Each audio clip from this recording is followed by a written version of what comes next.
Hello, you. How are you? Why don't you come and sit yourself down and join us here at the Shakey Sonnet Show?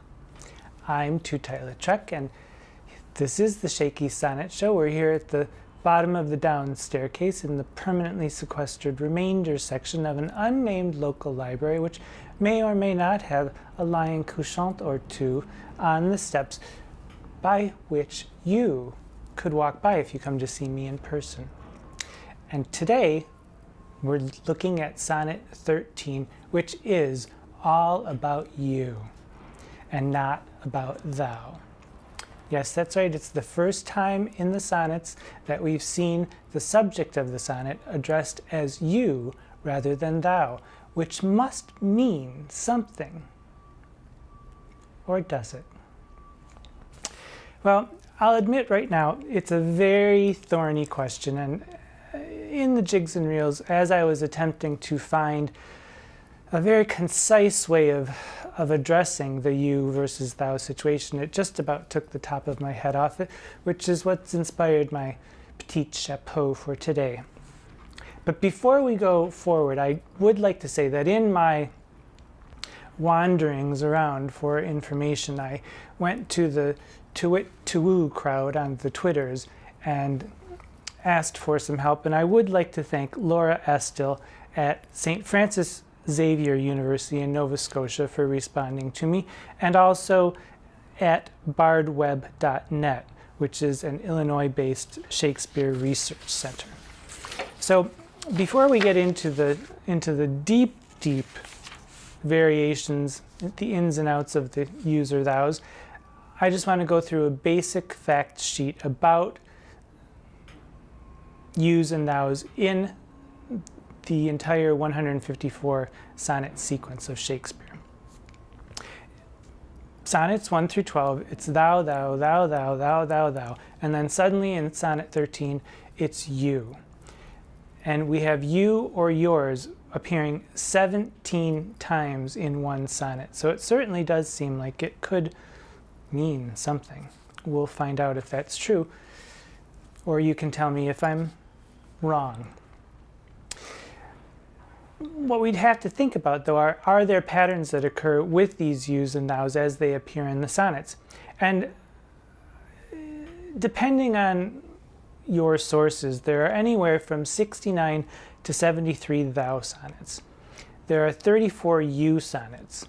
There are 8 sonnets with no direct mention of the friend. There are 7 sonnets that are in the third person with no indication of a gender of any sort. There are 6 he or him sonnets, 1 sonnet that uses both you and thou, which is Sonnet 24, and 1 sonnet, Sonnet 23, using an indeterminate pronoun, that, and a partridge in a pear tree. But curiously, I can't find any enumeration of she or her sonnets, which I find somewhat odd, but we'll keep a tally as we go, because I know that there certainly are some when we come to what are called the dark lady sonnets. And my mistress eyes are nothing like the sun, for instance. There are many instances of it, but they aren't enumerated in the research that I've been able to find. But we'll keep ourselves updated. If any of you out there are even listening, or are even out there, feel free to give me a number of her or she sonnets if you know them. So, you versus thou. The basic thrust of the argument is that you, using the word you instead of thou, signals a greater intimacy of address between the narrator and the subject, which brings up all the old questions. Are the sonnets autobiographical in some way? Are the sonnets ordered chronologically in the order in which they were written? Are the sonnets ordered with a different purpose in mind, for instance, to tell a story of some sort, as if it were a novel in sonnets? Or is this any proof that Shakespeare may have been bisexual or gay or simply straight curious? Who knows? I confess to being sonnet curious, and if I'm going to start thinking about how these sonnets work and actual problems such as the you and thou problem, I have decided that I'm going to have to delve a little bit more deeply into other Elizabethan sonnets. And I haven't begun to do that yet, but I will give you an idea of some of the sonnets that we'll be looking at, or that I'll be looking at, and trying to figure out what's going on in Elizabethan sonnets in general. So there's Diana by Henry Constable, and then there's this wonderful book of sonnet, Elizabethan sonnet cycles. Samuel Daniel,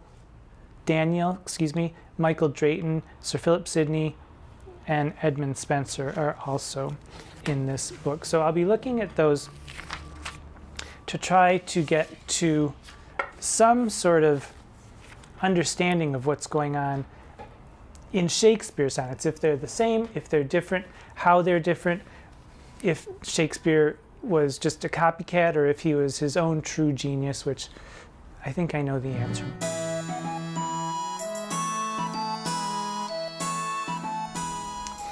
But back to Sonnet 13. In my research, I've run across this book right here, E.A. Abbott's A Shakespearean Grammar, and attempted to illustrate some of the differences between Elizabethan and modern English. And oh my bard, if you're a word nerd of any caliber, if this doesn't make your tea kettle whistle, I don't know what will. In this book, he deals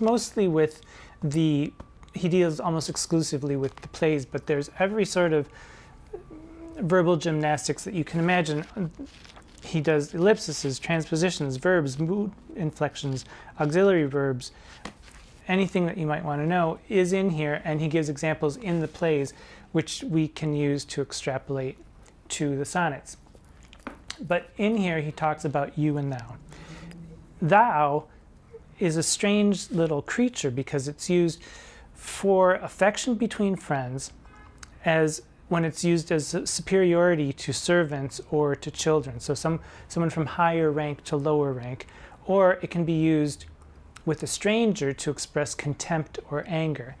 And oddly enough, because it was becoming archaic at the time, the language was changing, it's also used in higher poetry or prayer. So that seems to be almost an opposite kind of use, to use in higher poetry or prayer, but to use as a term of contempt or to people who are lower than you in rank.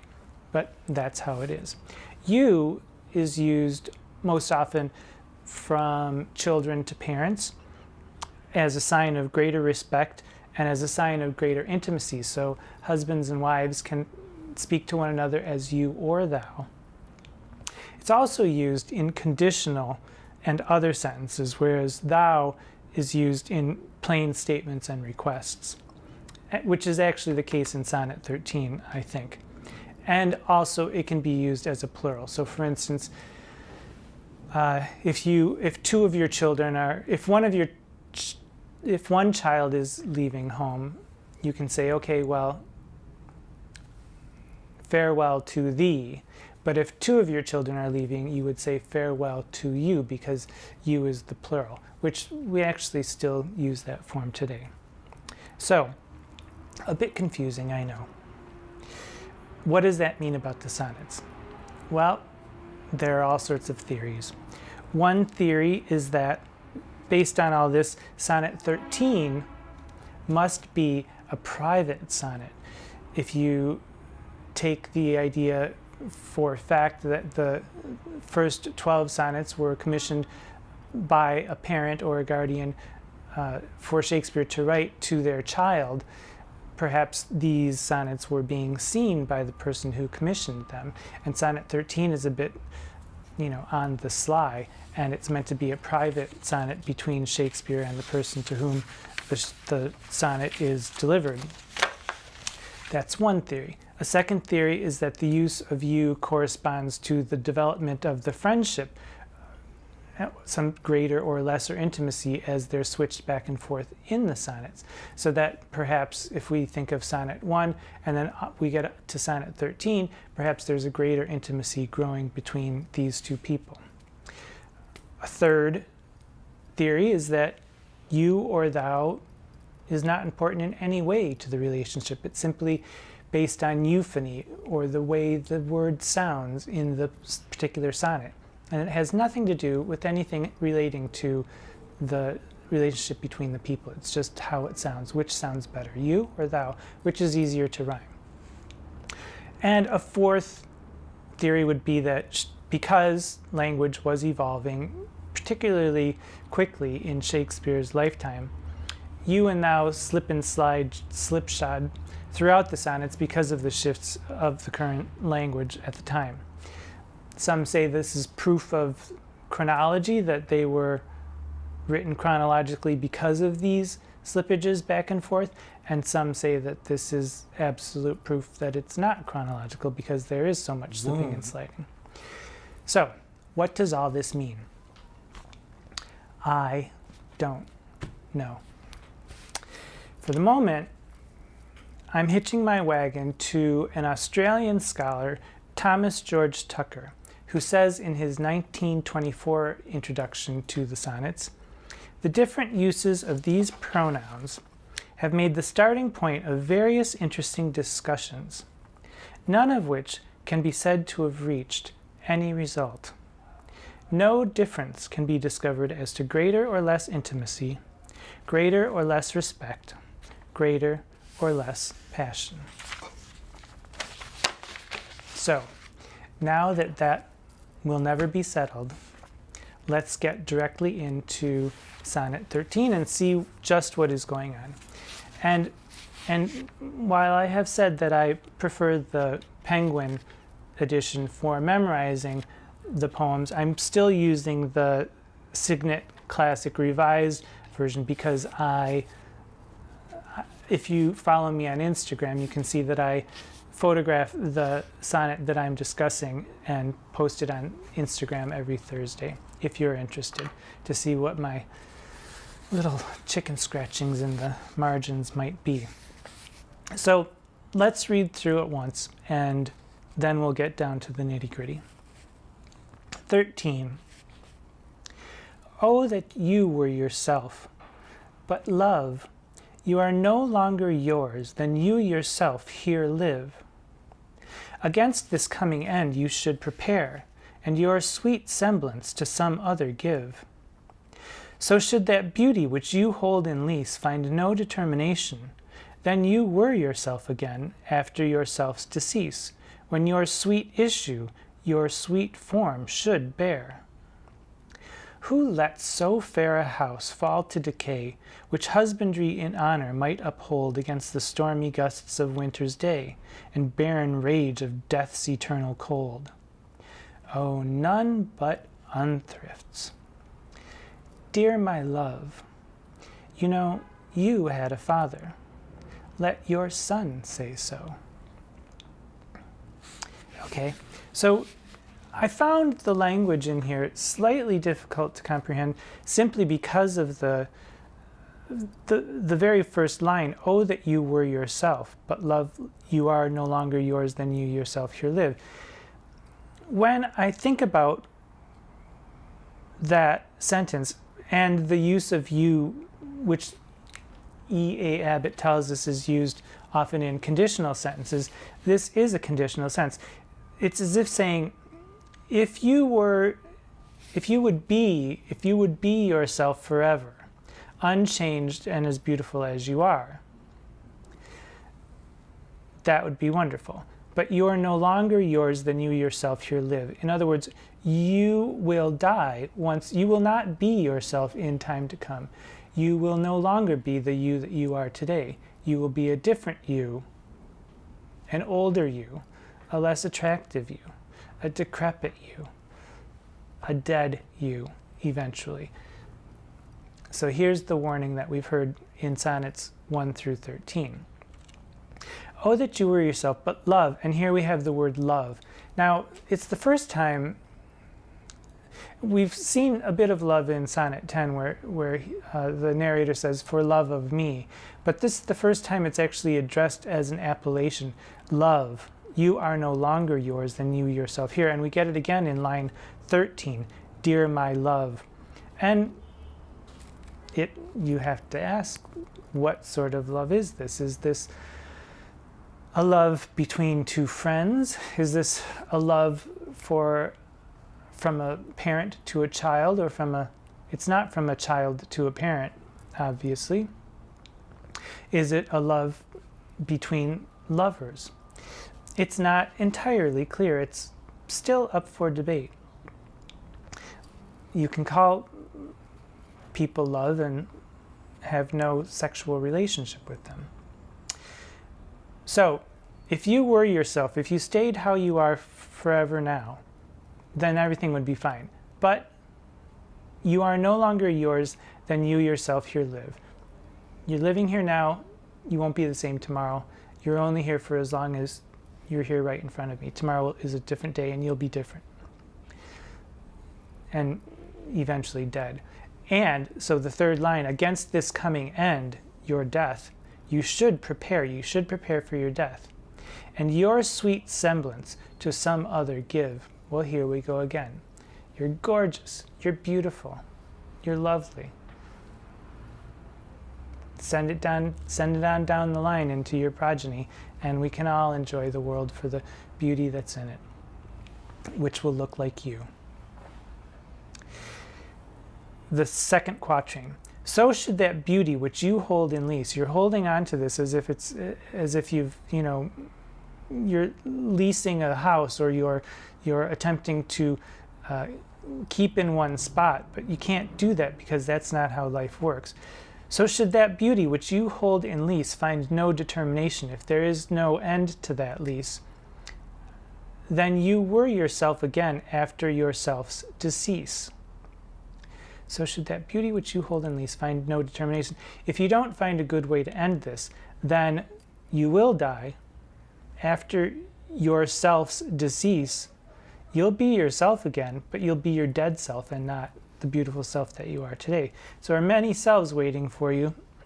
This one right now, you need to hop on it. Use this one to create progeny.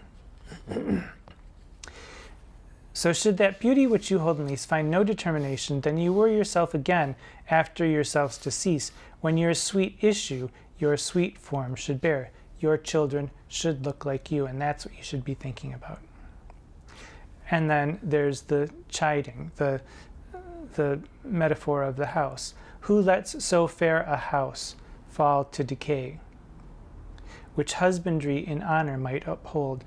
You should take care of yourself. You should look toward the preservation of your name and your looks and your legacy.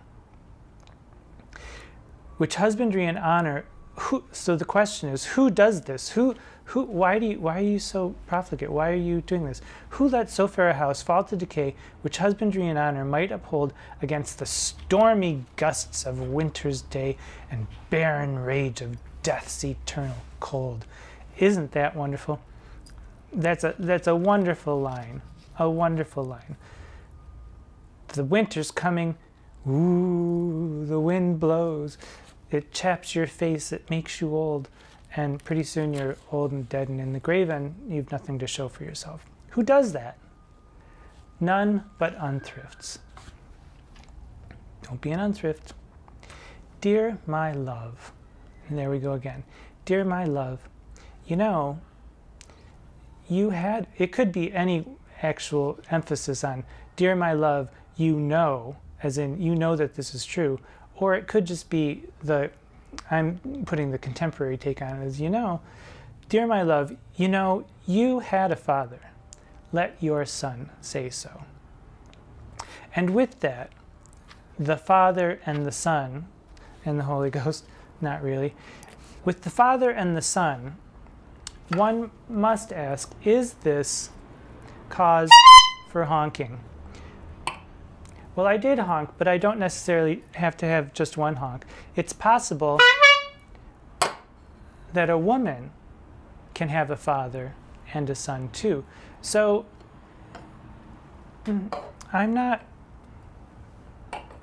sold. I'm not sold that it's necessarily a male or a female. It's probably a male.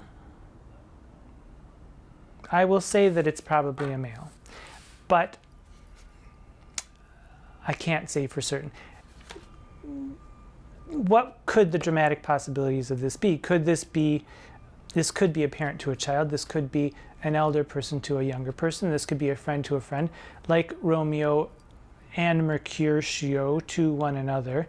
Or it could be lover to lover. Cleopatra, for instance, could be saying it to Antony, or any other female could be saying it to her lover as well. Or a male could be saying it to his female lover also.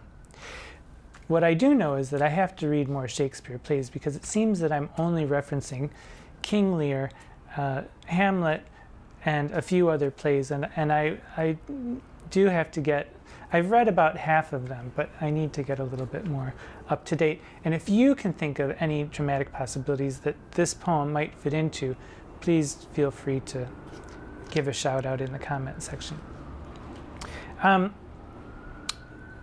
Because also the possibility of that you is used in the plural, I could see King Lear saying this to all three of his daughters, for instance, and saying, at an earlier date in their relationship, saying, I want you all to marry, I want you all to have children, and this you could work.